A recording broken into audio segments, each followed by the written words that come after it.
연계의 구조와 실상 7번째 시간 연계의 실상 구조 다뤘고요. 이제 실상을 좀 살펴보려고 합니다. 자, 상부 영역이라고 할 수 있는 천국이 있고요. 천국과 지옥 사이에 심판대가 있는 중간 영역이 있고요. 또 심판대 중간 영역 밑에 하부 영역 지옥이 있습니다. 이게 크게 세 파트로 나눠지는 거예요. 이 하나님의 신비, 오묘한 진리, 구원의 역사와 또 하나님의 섭리 이런 거를 바르게 이해하려면 막연하게 알고 있던 영계 이모저모를 자세히 알아야만 이 땅에서 어떻게 살아야 되는지 또 천국 갈 준비를 어떻게 해야 되는지를 알 수 있을 겁니다. 왜 그럴까요? 결국은 우리가 천국 가려고 신앙생활 하거든요. 근데 오늘날 예수님 믿으면 구원이 확정됐고 또 하나님의 요구가 뭔지를 잘 몰라요. 그래서 적당히 구원에서 떨어져 나가지 않게끔 교회 생활만 열심히 하면 되는 줄로 착각합니다. 이 땅에서도 잘 먹고 잘 살고 영계에서도 많은 복을 누리길 원하는 그런 마음을 대부분 다 갖고 있는데 문제는 대충 적당히 신앙생활에서는 천국에 들어가기도 어려울 뿐더러 하나님이 요구하시는 그 분량은 굉장히 높습니다. 어느 정도냐? 예수 그리스도의 장성한 분량이 충만한 데까지 이르러야 돼요. 천국에 들어가려면 예수님처럼 거룩하고 정결하게 되어야 된다는 겁니다. 근데 대충 예수 믿음으로 은혜로 우리는 구원 받았어 이래가지고 멈추는 사람들이 많습니다. 연계가 어떻게 어떤 원리로 이루어지고 진행되는지를 봐야만 좀 더 분명하게 그런 것을 조명받게 됩니다. 자, 상부 영역을 먼저 보면 크게 이렇게 교육받는 낙원이 있고 그 위에 1층천, 2층천, 3층천이 있어요.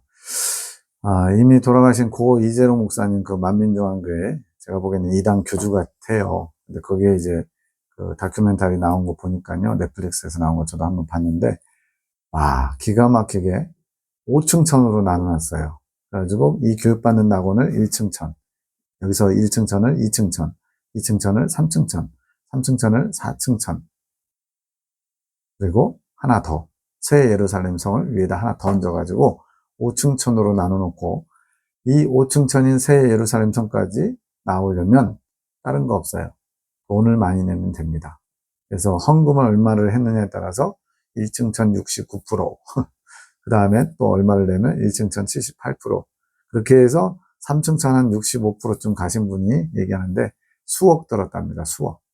3층천에 올라면 수억 정도는 기본으로 들어간다는 거예요. 기가 막힙니다.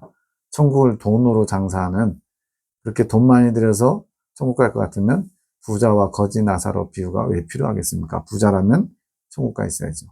아주 잘못된 교리로 아주 물질에 넘어지고 성에 넘어지고 결국은 불행하게 지옥 가서 지금 고통당하는 그러한 분이 되었습니다. 고린도 후서 12장에 사도 바울의 고백, 제 강의 여기저기에 많이 나와 있으니까 간단하게만 보면 14년 전에 그가 셋째 하늘에 이끌려갔다. 그래서 셋째 하늘, 셋째는 뭐예요? 첫째, 둘째를 전제로 하죠. 그래서 1층천과 2층천이 있는데 이제 또 어떤 곳에서는 뭐 눈에 보이는 이런 대기권을 1층천, 뭐 그 뒤에 성층권을 뭐 2층천, 그 이후 천국을 3층천, 뭐 이런 식으로 설명하는 분들도 있더라고요. 그거 없는 거 이상한 거 하지 말고요. 그냥 그래서 셋째 하늘이라고 했으니까 첫째 하늘과 둘째 하늘이 있구나 정도만 생각하시면 되고, 이 셋째 하늘에서 말할 수 없는 말을 들었다. 사람이 가히 이르지 못할 말이다. 엄청난 비밀을 봤다는 겁니다.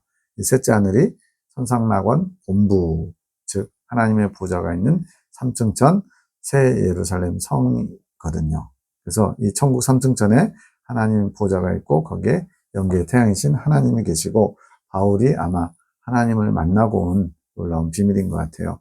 근데 그 부분에 대해서 언급이 없습니다.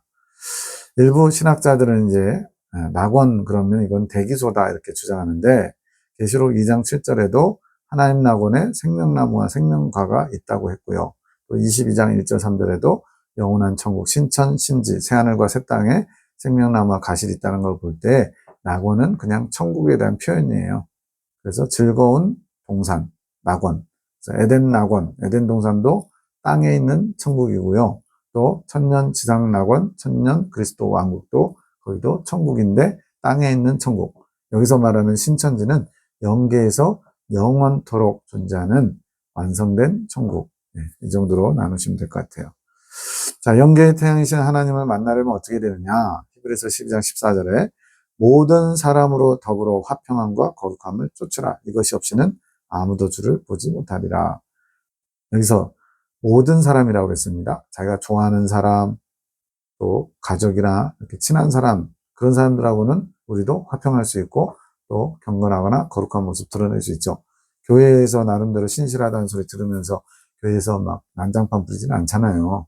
점잖게 하고 말도 그렇고. 그런데 여기서 모든 사람이라고 했어요. 이 모든 사람 안에는 원수까지 포함됩니다. 원수한테도 화평과 거룩함을 쫓을 수 있느냐? 그런 사람이 과연 얼마나 되겠어요? 예전에 유영철 씨라고 이제 한 가족의 그 단란한 모습을 밖에서 듣고서는 이제 밤에 들어가가지고 도끼로 여러 자식, 아내, 어머니 막 몇 명을 잔인하게 무참하게 살해한 사건이 있었죠.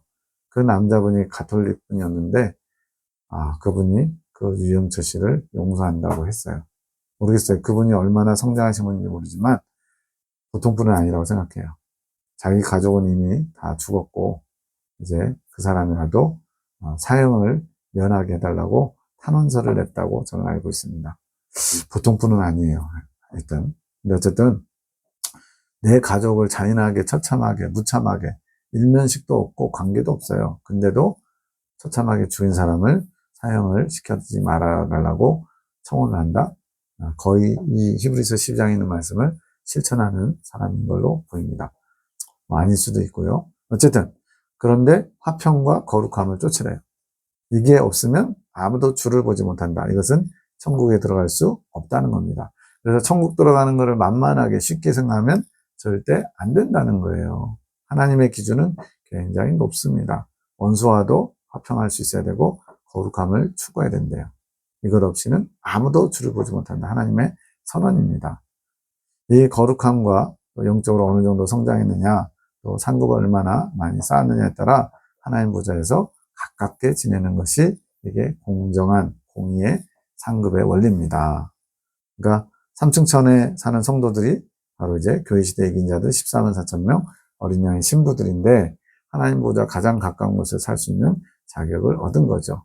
그보다 조금 못한 순교자들은 유리바닷가, 삼층천 변두리, 소속은 2층천 성도인데 사는 곳은 3층천 변두리, 경계선이라고 할 수 있겠죠. 거기에서 사는 분들, 그리고 대환란을 다 통과해서 거룩해진 분들은 2층천 꼭대기, 그러니까 처음 익은 열매, 두 번째 익은 열매 순교자, 세 번째 익은 열매가 대환란 통과. 근데 대환란 통과라는 얘기는 나머지를 다 세 번째 익은 열매라고 표현할 수 있어요. 근데 이 땅에서 육체를 가지고 대환란과 같은 1차, 2차, 세 번째 연단을 다 통과한 사람과 영계를 거쳐서 통과한 사람은 큰 차이가 있습니다. 그 차이는 나중에 말씀드리겠습니다. 자, 이 땅의 시간과 영계의 시간을 한번 비교해보면 이 땅에는 우리나라 같은 경우는 추나 추동, 사계절이 있죠. 뭐 다른 데는 이제 사계절 없고 두 계절만 있는 데도 있지만 또 연, 월, 일, 시가 있는데 이거는 창세기 1장 14절에 하나님이 가라사대 하늘의 궁창에 광명이 있어 주야를 나뉘게 하라. 낮은 태양이, 밤은 달이 주관하죠. 또 그 광명으로 하여 징조와 사시와 일자와 연한이 이루라. 이렇게 창세기에 창조하시면서 정하셨어요. 그래서 하루는 뭐예요? 지구 자체가 한 바퀴 도는 거. 달은요? 달이 지구를 한 바퀴 도는 거. 또 지구가 태양을 한 바퀴 도는 게 1년이죠. 이런 식으로 태양과 달과 지구의 관계를 통해서 날짜가 정해지는 겁니다. 근데 영계는요? 해, 달, 별이 없죠? 그냥 영계의 태양이신 하나님이 그 중심에 계신 거예요. 그래서 밤도 없고 낮이 없어요. 그럼 어떤 분들은 걱정합니다. 나는 화나면 잠 못 자는데 천국은 잠자러 가는 곳은 아니고요. 또 잠잔다? 글쎄 잠잔다는 얘기는 못 들어봤는데 어쨌든 침대가 있다는 얘기는 들어봤어요. 영계 체험자들이. 그래서 쉬는 장소, 좀 잠시 머무르는 장소들은 집도 있으니까요. 만약 천국이 그냥 계속 움직이는 곳이고 잠도 안 자는 곳이면 물론 잠도 안 잘 수 있다고 봐요. 어쨌든 쉼이 필요 없으면 계속 돌아다니거나 집이 없어야 되는데 집도 있고요. 침대도 있고요. 지금 여기서 생활하는 거랑 거의 유사하게 한다는 거예요. 근데 여기서는요.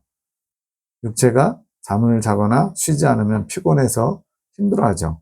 천국은요. 물론 천국도 어떤 영적인 어떤 힘이 넘치는 것과 조금 힘이 빠진다 할까요? 그런 거는 있는 것 같아요. 그래서 만국을 소성하기 위하여 생명나무의 잎사귀들이 천국을 날마다 새 힘을 공급하는 역할을 하고요. 생명수가 또 흘러서 생명수가 또 그 역할을 하고요. 생명과가 있어서 생명과를 먹으면 더 풍성하게 생명력을 느낄 수 있는 곳. 그렇지만 그걸 안 먹는다고 죽거나 안 먹는다고 피곤해서 쓰러지거나 이런 일은 없다고 봐야죠. 어쨌든 천국은 시간 개념이 없습니다. 물론 지나간 어떤 사건, 또 현재의 사건, 또 아직 오지 않은 미래적인 것, 이런 어떤 구별은 있을 수 있을 것 같아요. 과거, 현재, 미래 개념은 있지만 그러나 몇 월 며칠 이런 개념은 없습니다. 그럴 필요가 없다는 얘기도 되겠죠. 하나님의 보좌와 그 보좌를 바라볼 때 느껴지는 거리감, 하나님의 보좌에서 멀거나 가까운 위치, 이제 어떤 그 사람이 어떤 천국에서 영원히 살게 된 지위나 위치, 그게 정해지겠죠. 그러면 하나님 보좌에 가장 가까울수록 상급이 큰 거고요. 또 옷을, 흰 옷은 천국의 유니폼, 하얀색의 옷, 그리고 세마포를 입게 됩니다. 세마포는 빛나는 흰 옷이에요. 빛나는 흰 옷. 그래서 이거는 상급의 옷인데, 하나님 보좌에 가장 가까울수록 빛의 근원이신 하나님의 빛을 가장 많이 받고 가장 가까이서 받기 때문에 가장 밝은 거예요. 그래서 그 빛의 밝기가 차마 눈 뜨고 보기 어려울 정도로 그 밝기가 심한 거예요. 그래서 사도 요한이 2번씩이나 계시록에서 하나님 보좌 바로 앞에 시위한 천사장 7명의 영이, 7영이라고 계시록 4장에 나오는데, 그 천사장의 밝기가 너무나 휘황찬란하고 멋있고 아름다우니까 거기서 넘치는 위엄을 느끼고 사도 요한이 2번씩이나 절을 하려고 합니다. 그랬더니 말려요. 나도 너와 같이 하나님을 섬기는, 부리는 종일 뿐이다. 나에게 경배하지 말고 하나님께만 경배하라. 사도 요한은 AD 90년, 95년 사이에 이 요한계시록을 기록할 때요, 높이 성장한 분이에요. 우리가 얘기하는 어린 양의 신부에서 그 중에서도 아주 탑 클래스, 한 100등 안에는 충분히 들어갈 것 같아요. 14만 4천 명 중에. 그 정도인데도 천사의 그 영광, 하나님의 반사체로서 하나님 가장 가까이에서 보필하는 그의 영광을 보고도 그냥 감격해가지고 절을 하려고 하니까 얼마나 하나님 보좌에 가까울수록 그 빛의 밝기가 남다르겠어요. 그리고 천국은 속도를 재거나 측량할 수도 없어요. 왜냐하면 여기서는 우리가 몇 시부터 몇 시까지 뭐 2시간 거리, 3시간 거리 이렇게 할 수 있잖아요. 근데 천국은 4차원 세계예요. 공간의 제약, 시간의 제약이 없어요. 그러다 보니까 마음 먹으면 내가 어떤 사람을 간절하게 빨리 만나고 싶어 하면 빨리 그 사람에게 다가갈 수 있고요. 또 좀 시간 되는데 천천히, 시간이라는 표현도 좀 그런데 어쨌든 여유 있게 만나야지 하면 만나지는 게 늦어지고, 이건 이제 영계 체험자들의 증언을 통해서 알게 되는 거죠.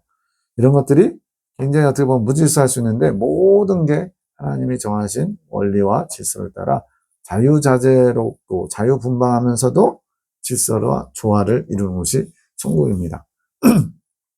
그러니까 이 땅의 삶하고 너무 괴리감을 느낄 정도로 천국 생각해도 안 되고요. 또 너무 이 땅의 기준으로 시간, 공간 개념을 생각해도 안 됩니다. 4차원 세계예요. 영의 세계. 그래서 어쨌든 굉장히 여기서보다는 훨씬 더 모든 면에서 생활하기 좋은 곳이라는 건 분명합니다. 천국이 세상처럼 시간과 거리 개념도 공간 개념도 없습니다. 그래서 시공을 초월해요. 예수님이 제자들을 만나시려고 문을 꼭꼭 잠궈놓고 지금 무서워요. 막 잡으러 다니니까. 근데 예수님이 통과해서 들어오시는 거예요. 부활체는 그렇게 신령한 몸이에요. 공간의 제약을 받지 않습니다. 또 제자들에게 먼저 어디로 가라고 해놓고는 나중에 출발했는데 예수님 먼저 와 계시는 거예요. 예수님 막 열심히 막 내가 더 빨리 왔지 하고 자랑하려고 뛰어가신 게 아니고, 우리식으로 말하는 축지법 쓴 것처럼 공간에 제약이 없어요. 그리고 내가 오늘 나와 함께 낙원에 있으리라, 이제 그 강도에게 말씀하시잖아요. 이거 오늘이라는 편, 천국은 언제나 오늘이라는 거. 연계를 물질계가 똑같은 것으로 생각해서 천국이 우주의 어느 한 곳에 있는 것으로. 그래서 몇십 년 전인가요? 무슨 허블 망원경으로 찍은 천국 해가지고 막 사진인지 그림인지가 막 본 적 있어요. 그래서 그거 보면 와 있거든요. 그럴 리가 없습니다. 왜? 천국이 물질계라면 허블 망원경을 찍을 수 있어요. 또 하나님의 특별한 섭리로 허블망원경에 찍힐 수는 있지만 그럴 필요가 있나요? 우주의 어느 먼 곳에 하나 있지는 않을 거고, 다만 영계 체험자들의 표현에 의하면 북극성을 향해, 북쪽을 향해서 엄청, 시간을 표현하면 수십만 년, 수억 년 지나는 것처럼 엄청나게 오랜 시간을 이렇게 북극성 쪽으로, 북쪽으로 이렇게 올라갔다, 이런 얘기는 있어요. 네. 그래서 이 우주 개념, 우주 자체가 아직은 우리의 미지의 개념이기 때문에 우주 안에 어느 부분일지라도 어쨌든 물질계가 아니라는 것은 분명합니다. 이것만 분명히 하시면 천국이 망원경으로 찍혔네. 또 뭐 그런 것도 있었어요. 사탄의 모습 해가지고 무슨 희한한 뭐 도깨비도 아니고 조그만 짜리몽땅한 사탄 이렇게 막 뿔 달리고 이가 이렇게 난 거 이렇게 해가지고 돌아다녔는데, 그 참 기본적으로 생각하시면 무슨 마귀가 죽어가지고 그 사체가 우리가 지금 망원경 이 사진을 찍을 수 있겠냐고요. 그러면 완전히 진리가 다 엉망이 됩니다. 영계는 영계예요. 물론 하나님의 특별한 섭리하에 할 수도 있지만 거의 그럴 필요가 없습니다. 미혹입니다. 그러다 보니까 요즘 요 기후재앙이랑 막 전쟁이랑 지금 대환란의 징조가 막 나타나니까요. 요즘 들어서 뭐가 그렇게 많이 나오는지 아세요? UFO 얘기가 엄청 많이 나옵니다. 뭐 미국의 그 무슨 공군기지인가요? 뭐 거기 있잖아요. 그것도 그렇고 또 요즘 막 UFO가 많이 보였다는 얘기가 여기저기서 나와요. 왜 그렇게 나올까요? 하나님을 외계인으로 만들고자 하는 마귀의 수작질입니다. 네, 진짜로 요즘 많이 나오고 있어요. 점점. 그래서 외계인이 언젠가 다시 와서 우리를 어떻게 한다, 뭐 이런 식으로 믿는 사람들도 있더라고요. 실제로 외계인이라고 믿는 사람들이 있더라고요. 그거를 신앙으로. 기가 막힌 일입니다. 외계인이 다시 와서 구원할 것처럼. 마귀가 하는 일은 엄청나요. 자, 상급의 원리를 보겠습니다. 천국은 행한 대로 갚아주시는 원리예요. 그래서 1층, 2층, 3층 전에 각자가 행한 대로 들어가는 거예요. 그래서 주택도 그렇고 그 자신의 영역이라고 할까요? 공간이랄까요? 어떤 분의 얘기에 의하면 간증이니까 그냥 참고만 하세요. 한 사람의 그 14만 4천 명 교회 시대 이긴 자가 받는 상의 크기가 부천시만한 땅을, 옛날에 이제 보면 뭐 공작 뭐 이런 직위 있잖아요. 그 사람들이 크고 넓은 땅을 영주로서 받게 되는데, 그런 식으로 굉장히 넓은 땅을 하나님께서 허락하신다. 생각해 보십시오. 새 예루살렘 성 크기가 계시록이 나오는데 가로 2200, 세로 2200, 높이가 2200이에요.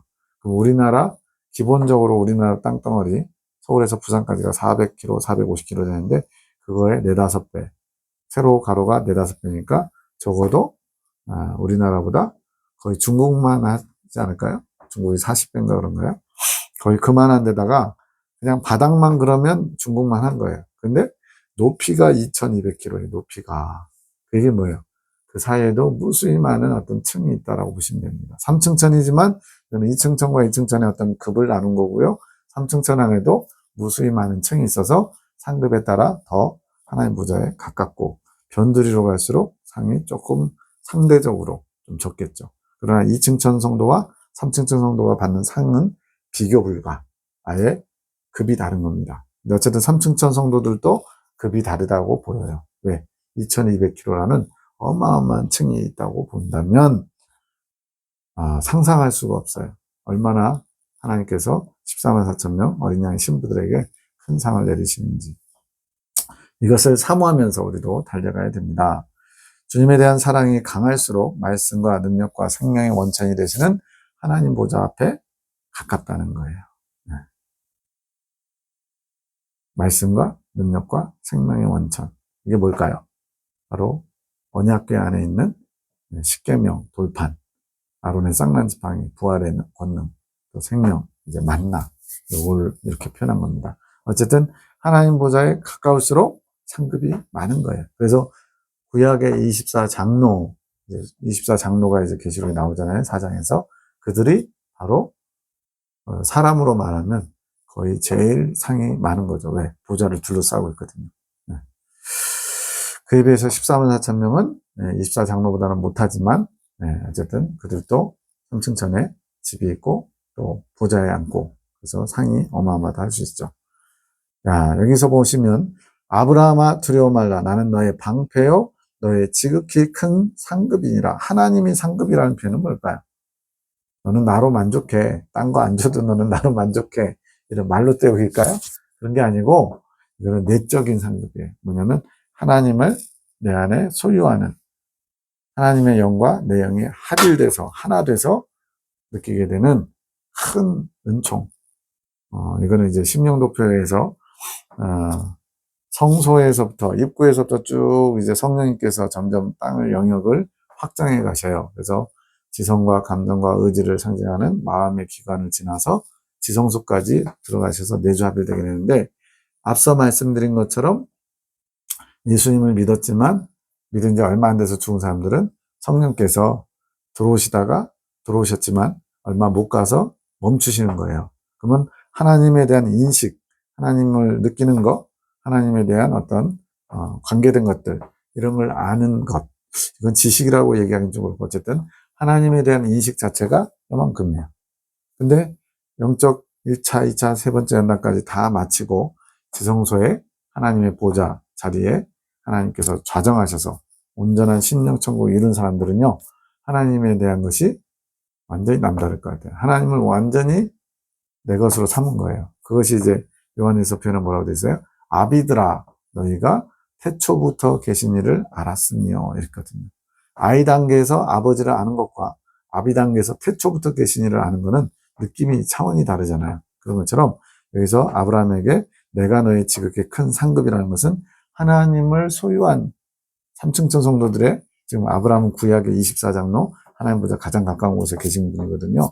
하나님을 소유한 그것이 완전히 차원이 다른 인식, 또 인식이라는 단어로는 표현이 안 맞아요. 근데 뭐라고 표현할지 모르겠어요. 하나님을 소유한 어떤 그런 놀라운 상급, 그런 개념이 있습니다. 자, 천국은 사랑으로 충만해요. 그런데 이 사랑도 예수님께서 세 계명을 주셨죠. 하나님을 사랑하고 내 이웃을 내 몸과 같이 사랑하고, 하나님에 대한 사랑이 큰 사람들이 있고 이웃에 대한 사랑이 큰 사람들이 있는데 삼층천 성도들은 이웃 사랑보다 하나님의 사랑이 훨씬 큽니다. 그리고 이층천 성도들은 하나님에 대한 사랑보다 이웃에 대한 사랑이 좀 더 커요. 왜 이런 차이가 났냐?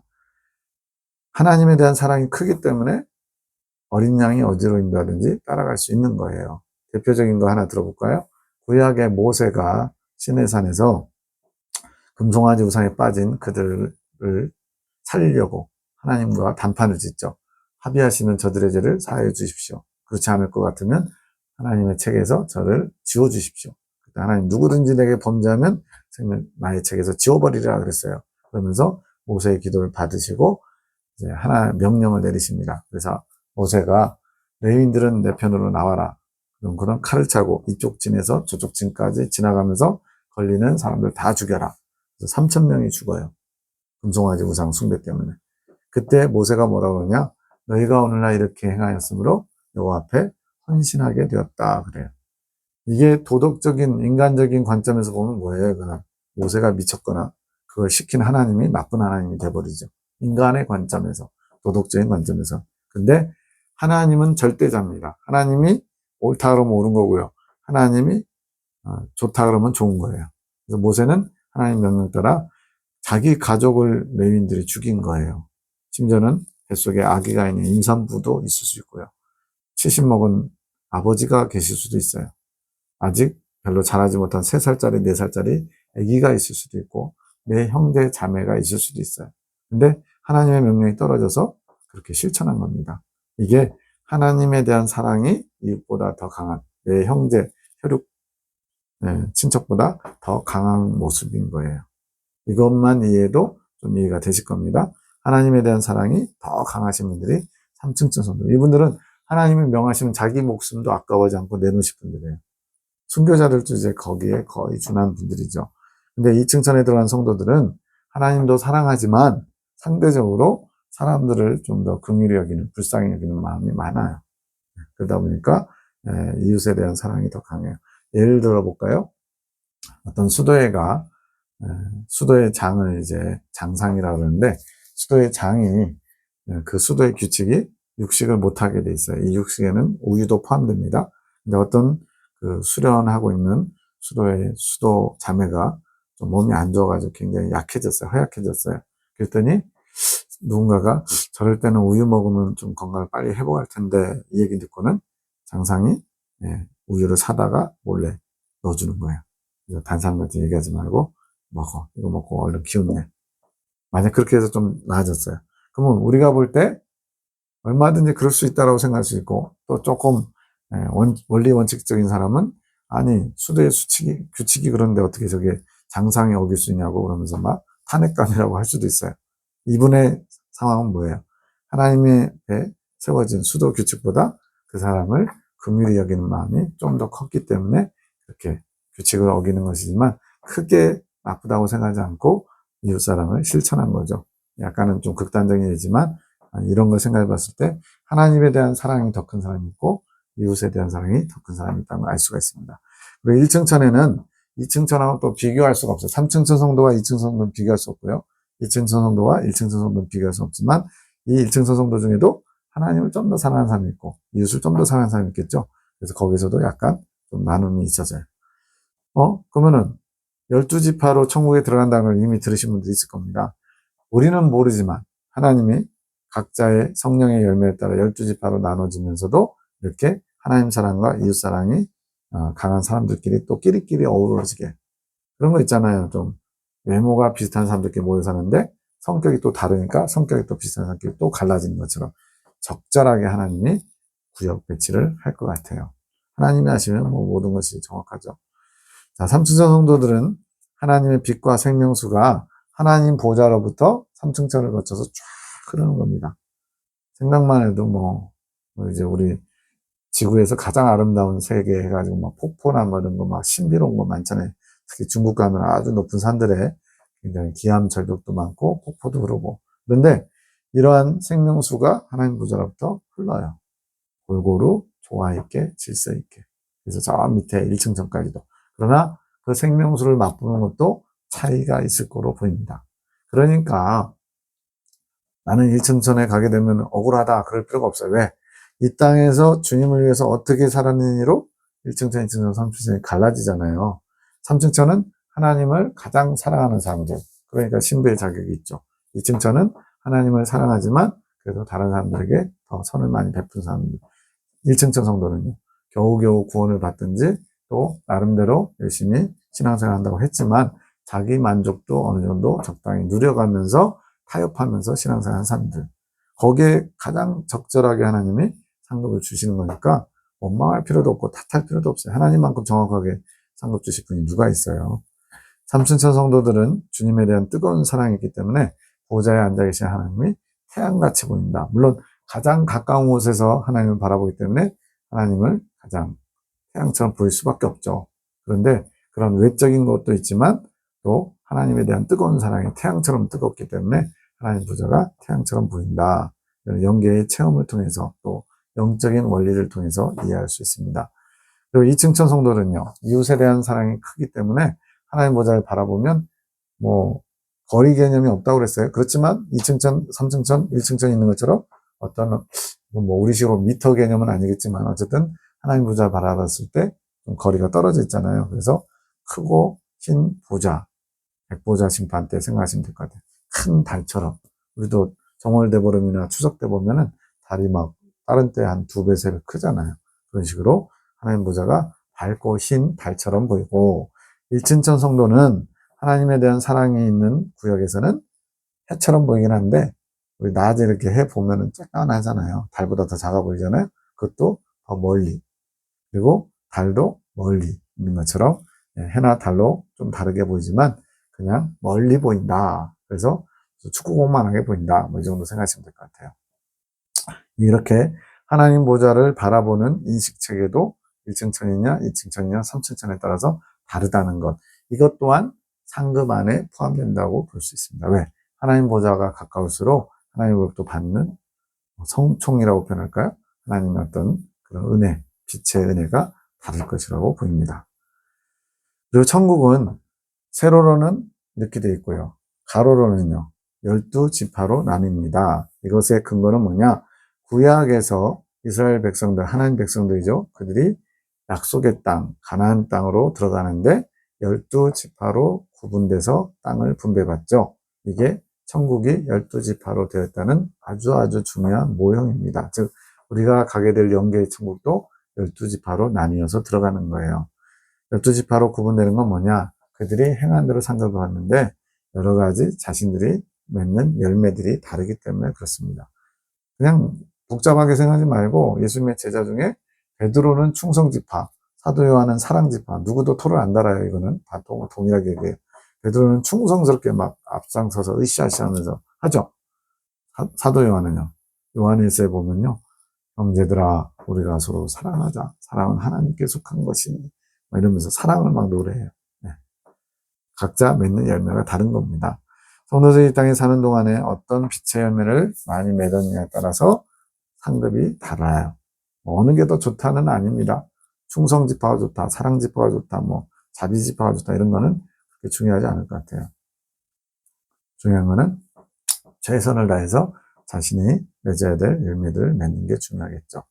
이거의 근거가 12지파로 가나안 땅 들어간 거, 또 계시록 21장, 22장에 12진주문이 있고 들어가는 그 문 아래 12기초석이 있고 또 12가지 실과를 맺는 생명나무가 강 좌우에 있고 이 모든 12이 다 뭘 의미하냐? 바로 천국이 12지파라는 걸 알 수가 있습니다. 계시록 22장 2절에 길 가운데 생명강이 흘러요. 생명수강이 강 좌우에 생명나무가 있는데 12가지의 실과를 맺는데 생명과인데 즉 생명의 속성이 12가지란 얘기입니다. 달마다 실과를 맺히고 달 이런 거 없었는데 갑자기 달이 등장하죠.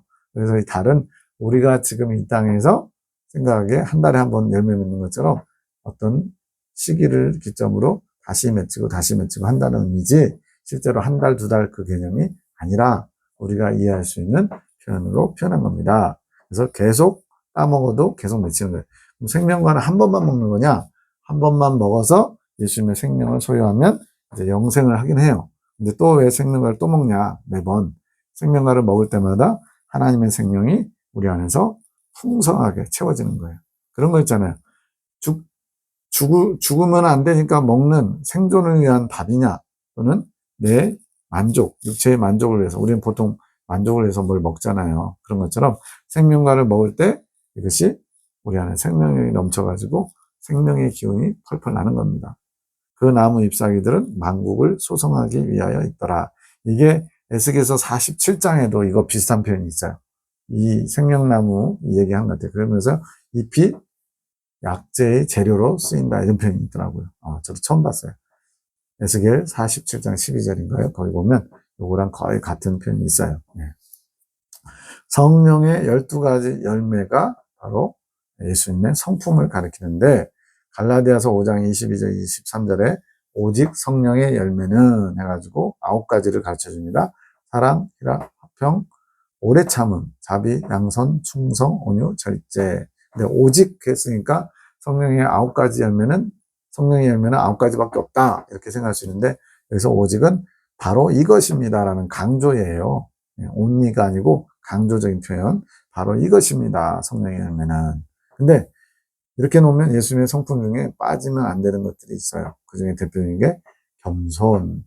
나는 마음이 온유하고 겸손하니 나는 내 멍에를 메고 내게 배우라. 예수님이 직접 하신 말씀인데 온유와 겸손은 빠지면 안 되는 거예요. 예수님의 성품에서. 그래서 이 9가지가 전부가 아니라 3가지가 더 있는데 당연히 겸손 들어가고 예수님은 충신과 진실이라 이렇게 다리에 옷에 쓰여 있다고 그러거든요. 계시록에 19장에서 그 얘기만 봤을 때 진실, 진리. 예수님이 길이요 진리잖아요. 진리는 거짓이 없는 거잖아요. 정직, 진리, 진실. 그리고 용기, 담대함. 내가 세상을 이겨노라. 너희는 담대하라 하시죠. 여호수아한테도 강하고 담대하라 그러죠. 여기서 담대함은 영적 전쟁에서 이길 수 있는 어떤 담력, 또 손해를 감수하더라도 하나님 말씀을 실천할 수 있는 담력, 이런 것들을 용기라고 표현할 수 있습니다. 하나님께서 원하시면 거짓말 한마디에 1억이 생긴다 해도 과감히 포기할 수 있는 거. 이거는 담력이 있어야 돼요. 네. 이건 운동에서 갑바 키워서 할 수 있는 선택이 아니라 하나님을 절대적으로 믿는 신뢰가 있어야만 강하고 담대하게 모든 것을 실천할 수 있습니다. 그와 반대로 천국은 12지파로 들어가고요. 지옥은 7종 죄성, 교만, 패만, 음란, 아집, 질투, 포악, 거짓. 이 7가지 죄성이 원죄인데, 원죄에 지배받아서 죄의 열매를 맺어요. 악의 열매를 맺어요. 그래서 7지파로 나눠져서 들어가게 됩니다. 어떤 사람은 음란지파, 날마다 요즘 진짜 악하고 음란한 세대라는 표현이 맞죠. 온갖 진짜 말로 표현하기 어려운 그런 음란함이 판을 칩니다. 이제 막 성기구들, 자위하는 데 필요한 기구들이 막 공영방송에서 나오더라고요. 동작도 그렇고. 점점 부끄러움을 모르는 거예요. 그만큼 세대가 음란해지고 있어요. 이런 7죄성에 지배받는 자들이 들어가는 곳이 지옥의 7지파입니다. 성도들은 이제 또 상태가 점점 변화되어 가는데, 심판대가 있는 영역에서 정결케 될 때 변화되어 가고요. 점점점 아름다워지겠죠? 그리고 천국에서의 모습도 당연히 아름다움의 모습이 다를 것 같아요. 누가 제일 아름다울까요? 하나님 보좌에 가까운 분들일수록 더 아름답다. 저도 뭐 이제 보면은 이제 유튜브나 이런 거 보다 보면 막 진짜 세계 초미녀 해가지고 막 진짜 막 우리나라 사람도 외국 사람도 엄청 예쁜 여자도 있거든요. 각각의 아름다움의 색채, 그런 게 있어요. 이 사람이 제일 예쁠 것 같다 하는데 또 다른 아름다운 여인이 또 있어요. 이런 것처럼 천국도 하나님의 보좌에 가까울수록 여기 천국에 가는 사람들은 다 이 세상에 있는 사람들보다 잘생긴 사람들일 텐데, 왜? 상태 변화가 일어나거든요. 근데 하나님 보좌에 가까울수록 더 아름다울 것 같아요. 왜 무슨 이렇게 저급하게 아름다움을 얘기하냐? 하나님도 아름다운 걸 좋아하시는 것 같아요. 아마 여자들 중에, 이 땅에 살고 간 여자들 중에 제일 아름다운 사람 누굴까요? 제 생각에는 하와일 것 같아요. 아담과 하와가 인류의 역사에서 가장 아름답게 생기지 않았을까? 왜냐면 최초에 하나님이 직접 손수 작업하셨잖아요. 하나님의 솜씨 무시하세요? 하나님이 가장 아름답게 만들지 않을까 싶어요. 사라도 심히 아리따웠다. 리브가도 심히 아리따웠다. 라헬도 심히 아리따웠다. 이렇게 하면 육적인 아름다움으로 갈 수 있는데, 구약은 모형입니다. 하나님의 백성들의 아름다움을 표현하고 있어요. 어쨌든 하나님에 대한 사랑이 뜨거울수록 하나님 보좌에 가까워지는 상태가 돼. 자, 이거는 사는 곳도 사는 곳이지만 내 마음에 하나님에 대한 사랑이 뜨거워지는 때가 있고요. 조금 식는 때도 있나 봐요. 천국은 똑같이 획일적으로 유지되는 게 아니고 사랑이 강해지다가 또 약해지다. 우리 이 땅의 삶도 그렇잖아요. 성령 충만할 때는 하나님을 향해 으쌰으쌰 가다가 조금 식으면 그냥 겨우 현상 유지만 하는 정도. 그것처럼 하나님 사랑이 뜨거워질수록 하나님 보좌에 가까워지고, 자기에 대한 생각이나 자기 사랑이 커지면, 주님을 주목하지 않으면 자동적으로 주님 보좌로부터 멀어지고, 그거는 어떤 실제적으로 어떤 위치가 이렇게 그렇게 된다기보다는 어떤 영적인 원리를 얘기하는 겁니다. 하나님을 사랑할수록 하나님 보좌에 가깝게 나아간다는 거. 이것을 자연계에서 비유하다면 지구가 태양에서 가까워지면 더운 여름이 되고 멀어지면 겨울이 되는 것과 같은 원리, 영적인 원리 정도만 생각하시면 될 것 같아요. 시온산 삼층선 성도의 특징은 뭐냐? 지혜가 풍성합니다. 성경엔 지혜도 나오고 지식도 나오잖아요. 지식은 어떤 것을 아는, 깨닫는 지성적인 생각의 어떤 영역이라면, 지혜는 그 지식이 더욱더 활용돼서 더 적용된다 할까요? 그러니까 지식은 획일적이에요. 그래서 A를 넣으면 A-가 나와야 돼요. 근데 지혜는 A가 B, C, D 얼마든지 활용도에 따라서 달라질 수 있는, 더 풍성하고 더 모든 것을 포용할 수 있는 것. 예수님이 곧 지혜고 성령이 곧 지혜입니다. 그래서 삼층선원들은 예수님을 소유한 자들, 예수님을 지성소에 합일로 모신 자들이기 때문에 지혜가 풍성하고, 2층 성도들은 그것보다 지식이 풍성한 사람들. 그래서 3층천은요, 이거는 영계 체험자들의 얘기입니다. 대리 통치자가 없어요. 대리 통치자는 건 뭐냐? 이 땅에서도 대통령이 있고 장관이 있고 각 분수, 이게 다 있잖아요. 그런 것처럼 거기도 질서의 나라거든요. 공공 질서가 다 있습니다. 마음대로 막 횡포 부리면서 그런 거 아니에요. 횡포도 안 부리겠지만 어쨌든 질서 체계에 따라 통치자가 있다는 거예요. 구역별로 뭐 이런 식으로. 우리도 구역장 있잖아요. 교회의 조직이 약간 천국의 조직과 살짝 비슷하다고 생각하시면 될 것 같아요. 구역장이 있는 것처럼 대리 통치자가 있는데 3층천에는 없대요. 왜? 각자가 다 그런 영역이, 하나님을 인식하는, 하나님에 대해서 잘 알고 깊이 알기 때문에, 또 지혜가 있기 때문에 왕노릇하는 분들, 계시록 22장 5절에 세세토록 왕노릇하리로다. 이런 표현이 있어요. 그러니까 땅, 지상에 있는 천년왕국에서도 왕, 분봉으로서 천년 동안 다스리지만 영계에서도, 천국에서도 왕으로서의 지위를 누리게 된다 합니다. 그래서 어떻게 사는지는 잘 모르겠어요. 그러나 이 땅에서처럼 막 백성들을 부려먹고 막 이런 것보다 우리 보면은 막 이제 아주 지혜롭고 현명한 존경받는 왕들 있잖아요. 그런 왕들처럼 존경은 받되 그러나 사랑으로 사람들을 잘 치리하지 않을까 싶어요. 근데 2층천과 1층천 성도들은 구역마다 대리 통치자가 있다. 어떤 대표 개념이죠. 아파트로 말하면 동대표가 있는 것처럼.